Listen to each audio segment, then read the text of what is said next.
नमस्कार. माझं नाव प्रशांत निकम आणि महाराष्ट्र माझा या चॅनलमध्ये तुमचं सर्वांचं स्वागत आहे. मित्रांनो, आपण नेहमीच नवनवीन विषय घेऊन येत असतो, त्यामुळे जर चॅनलला सबस्क्राईब केलं नसेल तर सबस्क्राईब करा, लाईक करत जा आणि शेअरही करत जा, म्हणजेच की आपले जे जवळचे नातेवाईक काही मित्र आहेत त्यांना ही चांगली माहिती त्यांच्यापर्यंत पोहोचेल. आजचा विषय सुद्धा खूप जबरदस्त होणार आहे मित्रांनो, त्याच्यामुळे चॅनलला पुन्हा एकदा सबस्क्राईब केलं नसेल तर सबस्क्राईब करा. मित्रांनो, थंबनेल वरून तुमच्या लक्षात आलं असेल की ज्या बॉलिवूडच्या जे पिक्चर तयार होतात, म्हणजे हिंदी पिक्चर जे तयार होतात, ते पैसे कसे कमवतात, किंवा आज ॲव्हरेज भारतामध्ये वर्षाकाठी जवळजवळ 1500-1600 मूव्ही तयार होतात, म्हणजे पिक्चर तयार होतात. तेही त्याच्यामध्ये 10 ते 15च पिक्चर हिट होतात आणि बेसिक हिट म्हणजे 10 ते 15 सुपरहिट होतात. बेसिक 100-1 पिक्चर चालतात. तरी सुद्धा एवढे पिक्चर का तयार होतात, हे पैसे कसे कमवतात, किंवा प्रोड्युसर का लॉसमध्ये जात नाही, किंवा कसे पैसे कमवतात, तर याच्याविषयी आपण डिटेल पाहणार आहोत मित्रांनो. तर याच्यामध्ये काय आहे की याच्यामध्ये सर्वात महत्वाचा दुवा म्हणजे तो आहे प्रोड्युसर. प्रोड्युसर काय करतो याच्यामध्ये, सर्वी म्हणजे जे काही लागणारे पहिले पैसे आहेत, ए टू झेड सगळे पैसे या ठिकाणी प्रोड्युसर लावतो आणि पिक्चर पूर्ण करायचं टार्गेट ठेवतो. जोही काही फंड असेल, म्हणजे समजा जर हिंदी मूवीमध्ये पाहिलं आपण तर साजिद नाडियादवाला, सलमान खान, आमिर खान प्रोडक्शन, शाहरुख खान प्रोडक्शन, अजय देवगण यांचे स्वतःचे प्रोडक्शन आहेत, हे स्वतः पैसे लावतात सर्व पिक्चरमध्ये. आता पिक्चर जो सुरू होतो तो होतो 4 स्टेजमध्ये. पहिलं काय असतं, पहिले त्यांची एक टीम असते ज्याला आपण डेव्हलपमेंट म्हणतो. तर ही टीम काय करते की कुठली मूव्ही तयार करायची किंवा कुठला पिक्चर काढायचा आहे, त्याच्यामध्ये हिरो कोण असणार आहे, हिरोईन कोण असणार आहे, स्क्रिप्ट कोण लिहिणार आहे, त्याच्यानंतर गाणे कोण गाणार आहे, म्हणजे त्यातला सिंगर कोण असणार आहे, कोरिओग्राफर कोण असणार आहे, लोकेशन काय असणार आहे, सेट कुठे असणार आहे, त्याचा पिरियड काय असणार आहे, हे ठरवणारी एक डेव्हलपमेंट टीम असते. आणि हे सगळं ठरवल्यानंतर प्री प्रोडक्शन, दुसरा टप्पा, स्टेज दुसरी, त्याच्यामध्ये काय केलं जातं, हिरो हिरोईनच्या डेट्स घेतल्या जातात, त्यांचं कॉस्ट्युम चॉईस केलं जातं, ते बनवलं जातं, तिथली लोकेशन परफेक्ट केली जाते, कुठे सेट उभारणार आहे तो सेट तयार केला जातो. ऍक्च्युली म्हणजे तिथे सर्व प्रिपरेशन केलं जातं. आणि तिसरी जी स्टेज आहे अत्यंत महत्वाची, ती आहे प्रोडक्शन की जिथे सर्व शूटिंग केलं जातं, म्हणजे लाईव्ह शूटिंग केलं जातं तिथं त्या लोकेशनला जाऊन. आणि जे आर्टिस्ट आहेत, समजा ज्युनियर आर्टिस्ट असतील किंवा जे काही हिरो हिरोईन असतील, जे काम करणारे असतील, संपूर्ण त्या प्रोडक्शन हाऊसचा खर्च, येणं जाणं वगैरे सगळं, ट्रान्सपोर्टेशन, खाणं पिणं, हॉटेल राहणं, हे सगळं हा प्रोड्युसर करत असतो. आता हे सगळं झाल्यानंतर, पिक्चर पॅकअप झाल्यानंतर, चौथी जी वेळ आहे,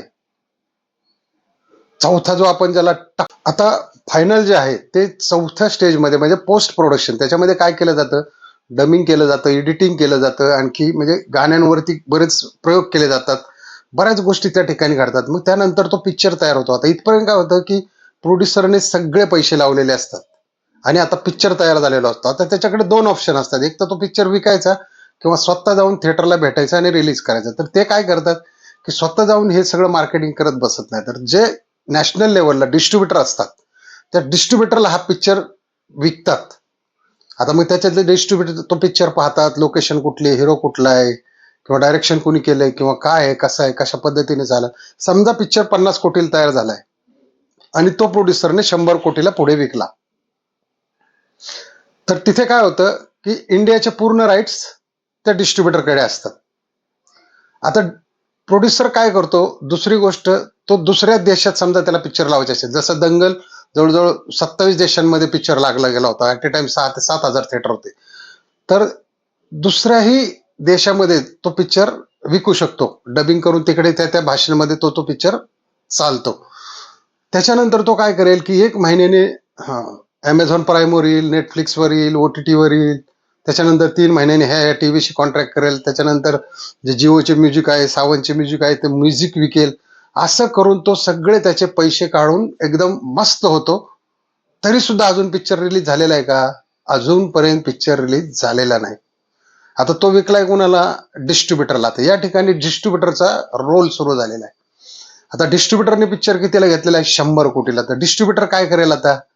की म्हणजे पीव्हीआर जसं आपण थिएटर्स आहेत, पीव्हीआर वाल्यांशी बोलतात, त्याच्यानंतर आयनॉक्स वाल्यांशी बोलणार, मल्टिप्लेक्स आहेत, छोटे छोटे मल्टिप्लेक्स आहेत, छोटे छोटे चॅनल आहेत, त्या सर्वांशी बोलणार आणि बोलून त्यांना काय सांगणार की हा पिक्चर आहे, तुम्ही 20 लाख रुपयाला घ्या आणि पिक्चर रिलीज करा.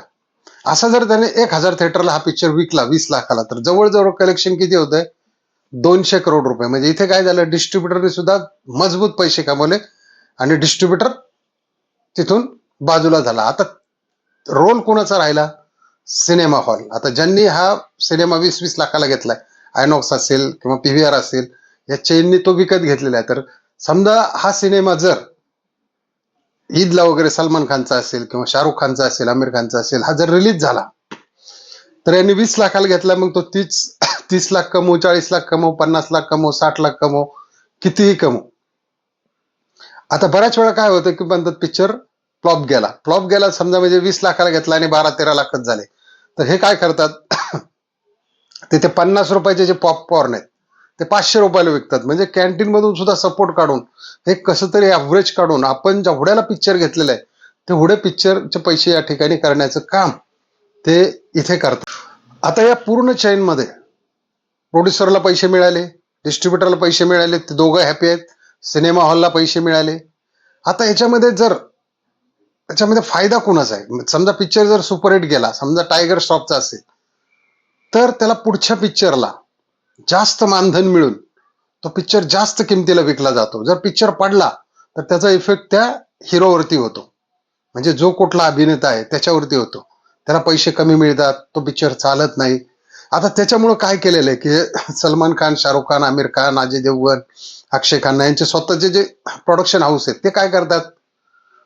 प्रोड्यूस तेच करतात, डिस्ट्रीब्युशन तेच करतात, ऍक्टिंग तेच करतात, सगळा पैसा तेच गोळा करतात या ठिकाणी.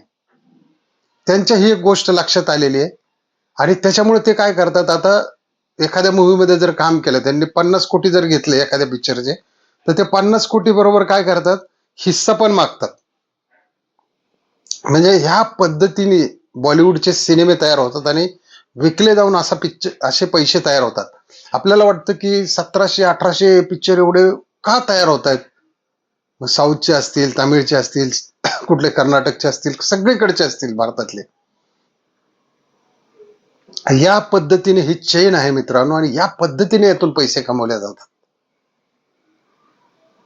त्याच्यामुळं याच्यामध्ये प्रोड्युसर लॉसमध्ये जात नाही, डिस्ट्रीब्युटर जात नाही, सिनेमा हॉल जात नाही. अशा पद्धतीने हे पैसे या ठिकाणी जो तो रिकव्हर करायच्या मार्गी लागलेला असतो.